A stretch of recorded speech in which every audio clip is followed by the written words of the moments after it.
할렐루야. 주님의 평강과 은혜가 주일 오후 남은 시간도 항상 풍성하시기를 주의 이름으로 축원을 합니다. 예수님께서 사실 우리들에게 대단히 도전적인 말씀을 하셨습니다. 그것은 바로 무엇이냐면 누구든지 자기 목숨을 얻고자 하면 잃게 될 것이고 잃고자 하는 자는 얻게 될 것이다. 누가복음 12장에서 이렇게 말씀을 하셨는데, 또한 요한복음에서는 누구든지 자기 생명을 사랑하는 자는 잃게 될 것이고 자기 생명을 미워하는 자는 영생하도록 보존하리라, 이렇게 말씀을 하시게 된 겁니다. 예수님께서 이렇게 말씀하신 것은 어떠한 환난과 핍박 앞에서 순교의 길을 걸어야 된다고 하는 것을 말씀하신 것이 사실 먼저의 뜻이 될 것입니다. 어떠한 순교를 당해야 되는 그 입장에서 예수님을 부인하게 된다면 결국 누구든지 자기 생명을 잃게 되는 그러한 일이 되겠지요. 그러나 예수님께서 하신 이 말씀은 이 1차적인 뜻 외에 사실 더욱 깊은 뜻이 있는 것을 우리는 깨달아야 되는 것입니다.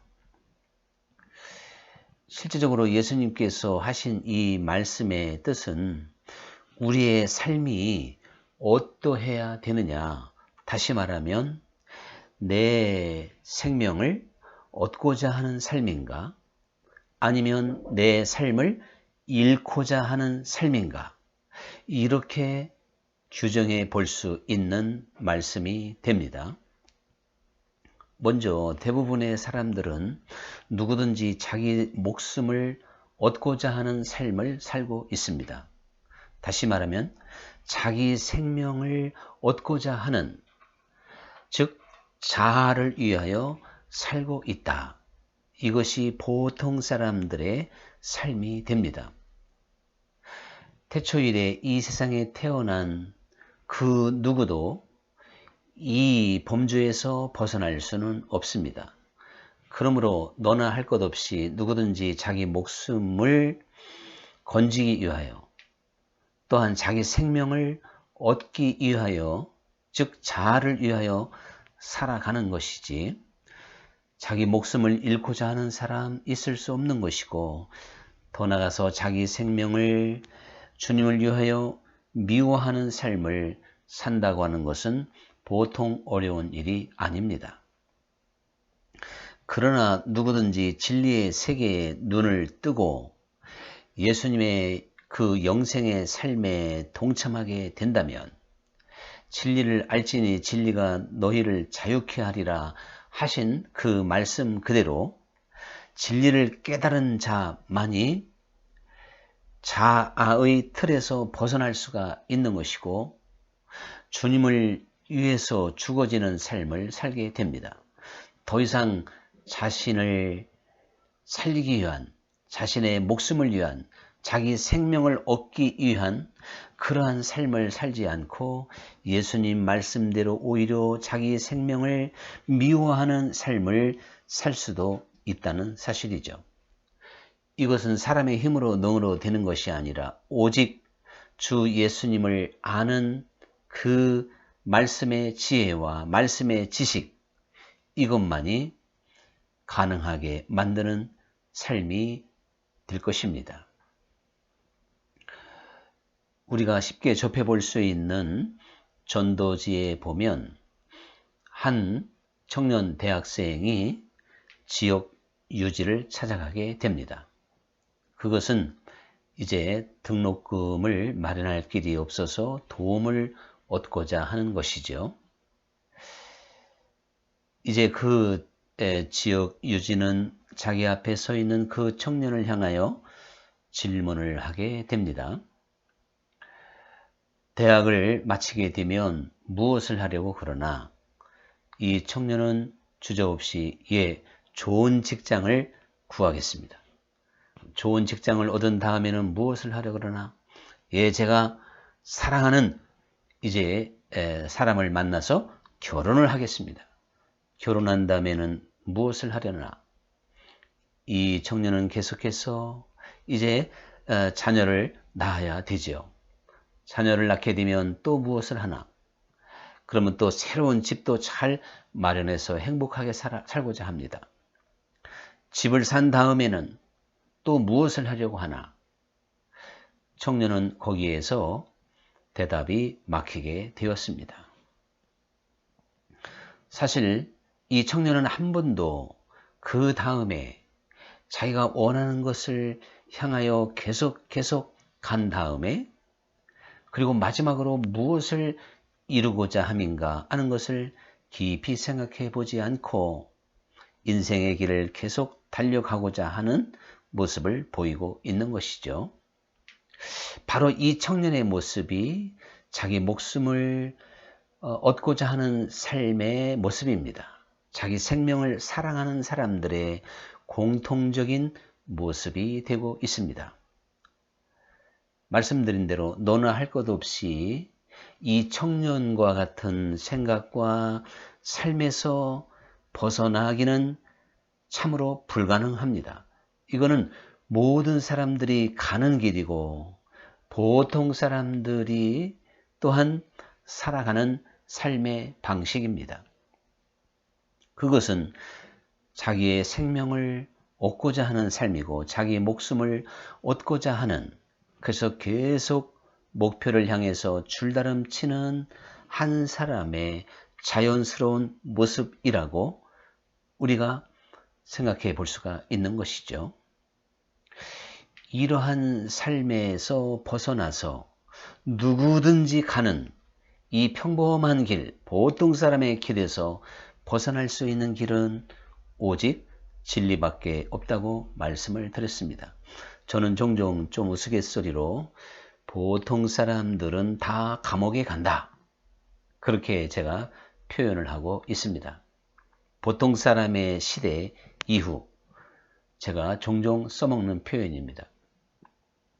실제적으로 우리가 이 세상 한평생을 살면서 보통 사람과 같은 삶을 살고 내 인생을 망치게 된다면, 내가 평생 그리스도인으로 살았다 할지라도 결국은 자기 목숨을 잃게 될 것이고 자기 생명을 얻지 못한다는 사실을 우리는 기억해야 됩니다.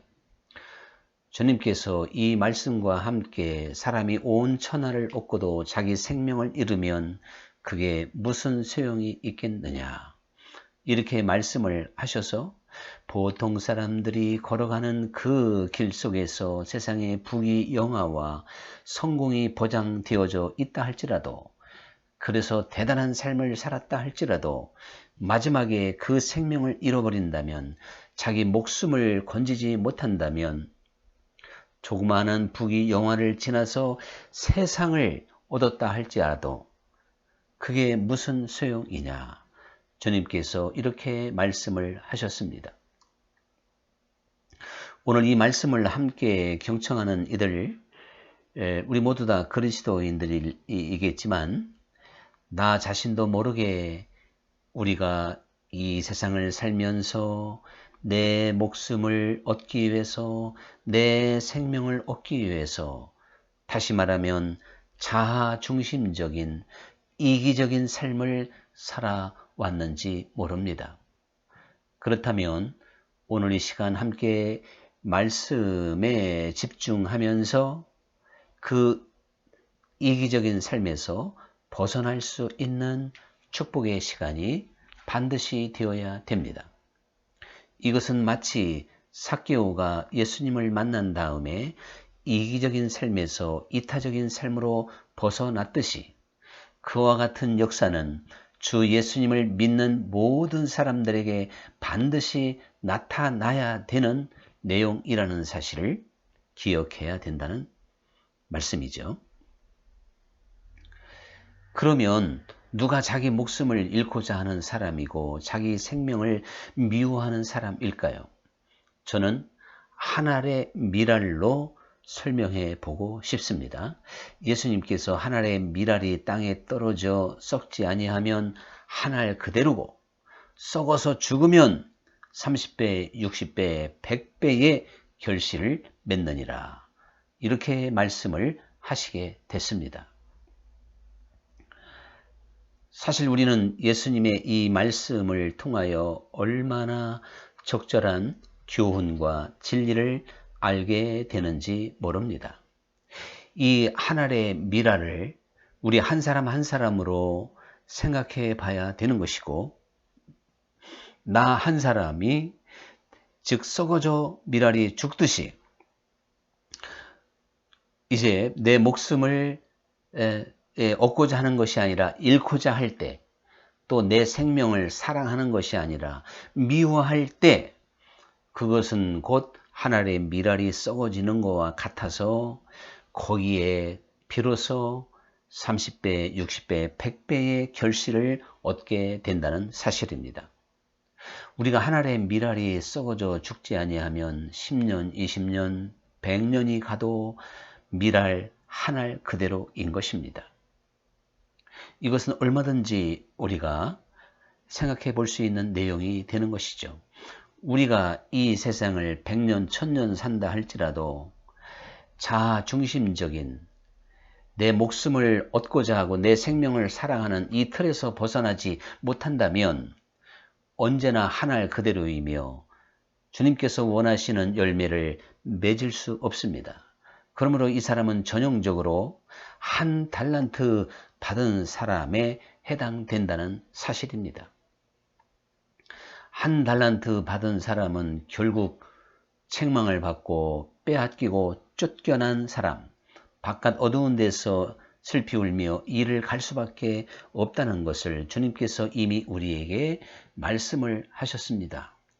그러므로 내가 내 생명을 얻고자 하고 내 목숨을 얻고자 하는 그러한 삶을 살았다면 우리는 지금부터라도 오히려 내 생명을 미워하고 내 목숨을 잃고자 하는 그러한 삶을 살아야 되고 이 진리 가운데로 들어와야 됩니다. 예수님께서 마지막 날에 우편 양의 무리와 좌편 염소의 무리로 갈라놓고 하시는 말씀이 우편에 있는 양들에게 너희는 내가 병들었을 때 찾아왔고 갇혔을 때 찾아왔고 굶주렸을 때 먹을 것과 마실 것을 주었고 나그네 되었을 때 나를 영접하였다. 그러니 영원한 생명으로 들어가라고 말씀을 하십니다. 바로 예수님께서 그 우편에 있는 사람들이 이제 자기의 바로 이타적인 삶을 살게 되었다는 것을 보여주고 있는 것이거든요. 그래서 그들은 항상 자기 중심 또한 자아의 안일함과 편안함, 자기 성공에 매달리지 아니하고 이웃을 볼 수 있었고 특별히 어려운 사람들을 위하여 시간과 재능과 물질과 자기 삶 자체를 드리게 되었던 걸 보게 됩니다. 우리가 진정 한 알의 밀알이 썩어져서 열매를 맺는 삶이라고 하는 것은 자신을 위한 삶을 이제는 거두어드리고 지금까지는 나를 위해서 살았고 내 성공과 내 목적을 위해서 살았지만 이제는 주를 위해서 살고 또한 타인을 위하여 살 수 있는 이러한 세계에 눈이 열려야 되는 것이고 실제적으로 실천이 되어져야 된다는 사실입니다. 그러므로 나그네 된 자, 병든 자, 갇힌 자, 굶주린 자 이러한 사람들을 돌볼 수 있는 그러한 이타적인 삶이 열려져야 된다는 사실이죠. 이 사람이 바로 자기 목숨을 잃고자 하는 사람이고 자기 생명을 미워하는 사람이다. 이렇게 우리가 설명해 볼 수가 있는 것입니다. 우리가 이타적인 삶을 사는 것이 내가 죽어지는 삶이고 내 생명을 미워하는 삶이라고 제가 말씀을 드렸는데, 그리 하다 보면 우리가 이 세상을 살아가면서 누구든지 자기를 위하여 살고 자기 바벨탑을 쌓듯이 자기의 더 나아가서 영광을 위하여 살아갈 수밖에 없는 게 우리 인생들인데, 그래서 내가 주님의 이름으로 선지자 노릇하고 귀신을 쫓아내고 병든 자를 치료하지 않았습니까?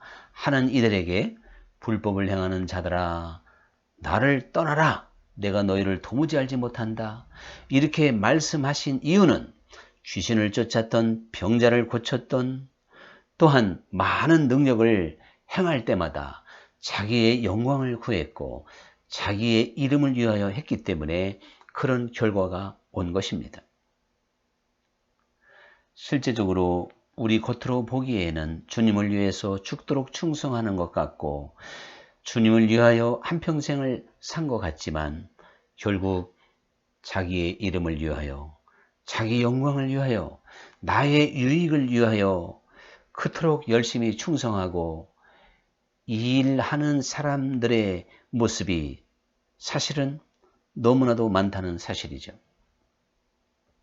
그러므로 우리는 무슨 일을 하든지 주님의 이름으로 또한 주의 영광으로 할 수 있는 그러한 능력이 동시에 있어야 됩니다.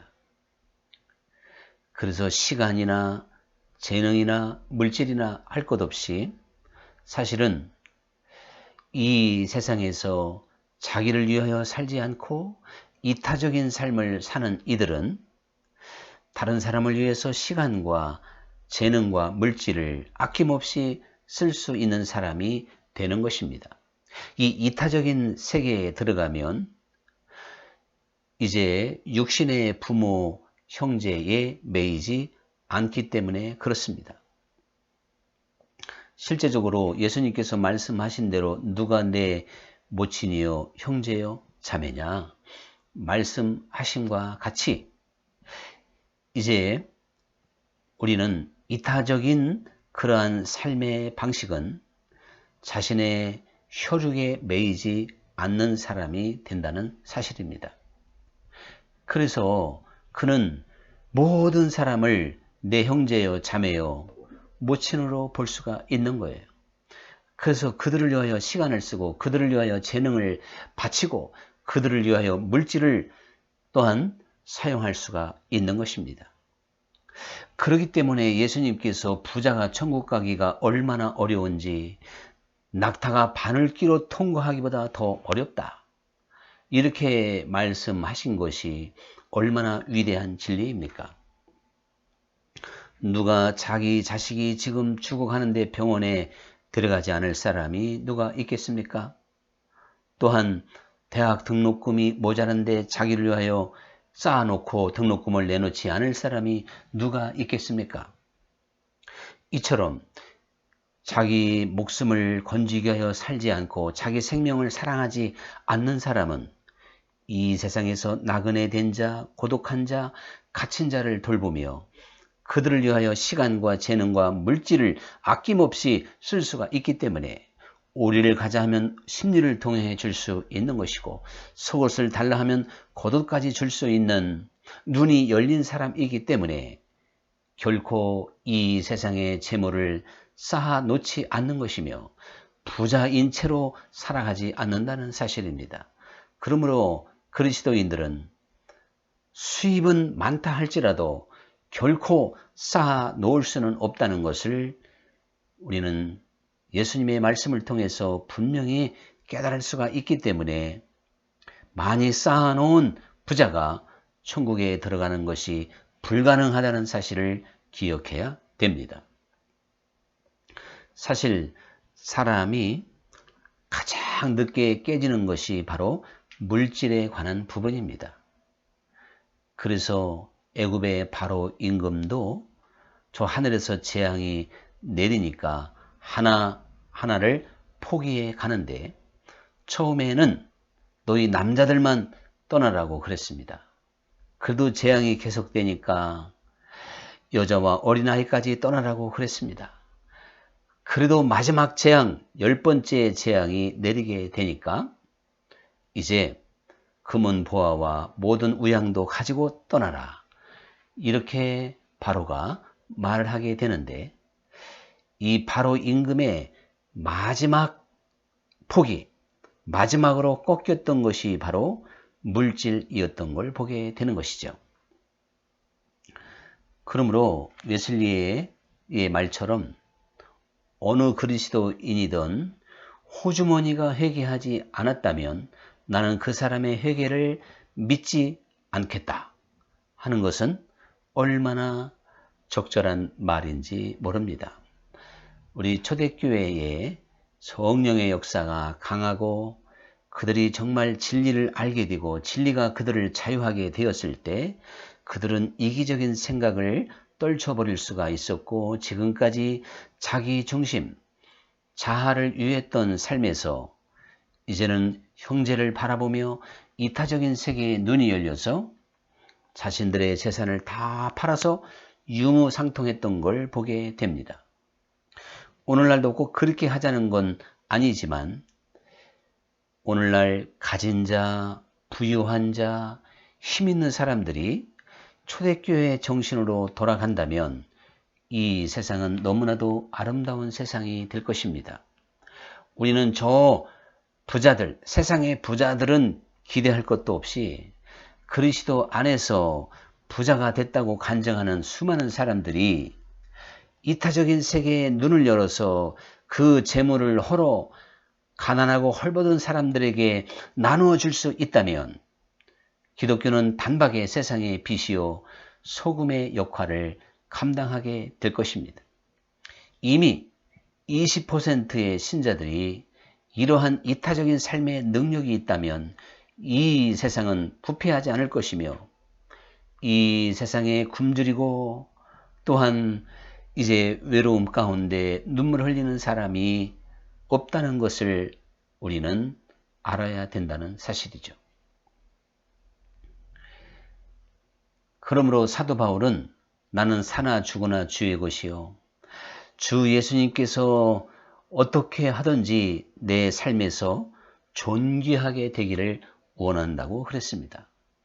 이타적인 삶을 살아가는 사람은 오직 그리스도가 존귀하게 되는 데에 관심이 있으며 오직 이웃의 어려움을 보살피고 도와주고자 하는 마음에 활짝 열려져 있다는 사실을 기억해야 됩니다.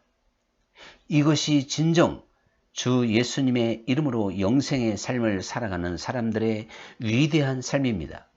이것은 사람의 교훈으로 만들 수 없고 사람의 지식으로 만들 수 없고 오직 자유케 하시는 영원한 진리만이 우리를 옛 생활의 그 무서운 독으로부터 해방시키고 자유하는 삶을 살게 만드는 것입니다. 일제시대에 어떠한 일제에 아부하고 그래서 친일을 했던 수많은 사람들, 다른 사람은 붙잡혀서 고문을 당하고 매를 맞고 죽어가는 그때에 이제 부귀영화를 누렸던 수많은 사람들이 있었습니다. 그런데 해방이 찾아왔고 그 해방과 함께 일제에 친일하던 사람들은 설 곳이 없게 되는 것이죠. 그들은 할 말이 없는 것입니다. 그들이 나라와 민족을 사랑하고 나라를 위해서 살겠다고 한다면 누가 그 말을 믿어줄 수가 있겠습니까? 그 말이 어찌 신실하게 들릴 수가 있겠습니까? 우리나라는 그래서 친일 세력을 잘 정리하지 못했습니다마는 프랑스는 철저하게 나치 독일에 협력하고 그들과 손을 잡았던 사람들을 응징했고 심판했습니다. 그때 많은 사람들이 회개하며 내가 조국을 위해서 일할 수 있는 기회를 달라고 했지만 그 말에 진정성이 있을 수 없기 때문에 모두 다 철저한 응징을 받을 수밖에 없었다는 사실이죠. 이제 우리가 지금 이 세상을 살아갈 때 나를 위해서 살고 자기 목숨을 건지기 위하여 자기 생명을 사랑하며 살았던 수많은 사람들이 마지막 주 예수님께서 이 땅에 오셔서 심판하실 때, 아니면 내가 죽어서 예수님 앞에 갔을 때 그 자리에서 주님 뜻대로 살겠습니다. 이타적인 삶을 살겠습니다. 주를 위해서 살겠습니다. 나를 위해서 살지 않겠습니다. 이 말이 어찌 효력이 있을 것이며 그 말이 그를 어찌 구원할 수가 있겠습니까? 일제시대나 독일 나치 시대가 삼엄하고 또한 그래서 협력할 수밖에 없어서 친일할 수밖에 없어서 친일했겠지만 그 상황에서도 자기 목숨을 건지지 않기 위하여 오직 나라와 민족을 위하여 또한 독립을 위하여 싸웠던 사람들은 떳떳한 날을 맞이하게 된 것입니다. 오늘 우리에게 주어진 인생의 시간표 안에서도 마찬가지입니다. 우리는 영광의 그날, 심판의 그날을 바라보며 하루하루를 세상과 타협하지 아니하고 이기적인 내 삶의 틀을 벗어서 이타적인 삶을 살아서 하나님과 이웃을 위하는 삶을 살아가는 길만이 마지막 영광의 면류관을 쓰는 길이 된다는 사실을 기억해야 됩니다. 주님께서 이러한 말씀을 들려주셨습니다. 1만의 군사를 거느린 한 왕이 2만의 군사를 거느리고 지금 침공에 올 때에 자기의 군사를 가지고 도저히 감당할 수 없다면 급히 사신을 보내서 화친해야 된다는 것입니다. 그래야 화를 면할 수 있다는 것입니다. 예수님께서는 이 비유를 통해서 2만의 군사를 거느리고 오는 임금을 하나님으로 비유하고 있습니다. 또한 1만의 군사를 거느린 왕은 우리 자신을 가리키는 말씀인데, 우리가 저 하나님과 충돌하지 않고 평화롭게 만날 수 있는 길은 이기적인 삶에서 벗어나야 된다는 것이죠. 이타적인 삶을 살아가는 것이 하나님과 화친하는 길이라는 것입니다. 그러므로 예수님께서 이 비유의 마지막을 이와 같이, 그러므로 누구든지 자기 소유를 다 팔아버리지 아니하고는 결단코 나의 제자가 될 수 없으리라. 즉 자기의 소유라고 하는 것은 자아를 말하고 있습니다. 그 이기적인 삶의 방식을 버리지 아니하고는 누구든지 내 제자가 될 수 없느니라. 이렇게 말씀을 하시게 된 겁니다.